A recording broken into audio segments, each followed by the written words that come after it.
జనరల్గా నేను ఎప్పుడు ఇలాంటి విషయాలు ఎక్కువ నా ఛానల్స్లో నేను మాట్లాడాను, కానీ నాకు జరిగిన కొన్ని అనుభవాలను పెట్టుకొని ఇది అనేది నేను మాట్లాడుతున్నాను. ఏంటంటే మనం అడ్వైస్లు తీసుకుంటాం, ప్రతి ఒక్కరి దగ్గర అడ్వైజులు తీసుకుంటాం. ఈవెన్ దో ఇప్పుడు నేను చేస్తున్న వీడియోస్లో కూడా ఇన్ఫర్మేషన్ ఇస్తున్నాను.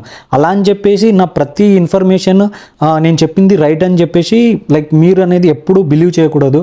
నేనే కాదు, ఎవరైనా సరే ఒకటి అడ్వైస్ తీసుకున్నప్పుడు అది ఎందుకంటే ఒక్కొక్కరి సిచ్యువేషన్ ఒక్కొక్కలా ఉంటుంది అన్నట్టు. ఇప్పుడు నేను గ్రో అయిన సిచ్యువేషన్, నా మెంటల్ ఎబిలిటీ ఒకలా ఉంటుంది, ప్రతి ఒక్కరికి వాళ్ళ సిచ్యువేషన్, వాళ్ళ మెంటల్ ఎబిలిటీ అండ్ ఇవన్నీ ఒక డిఫరెంట్ ఉంటుంది.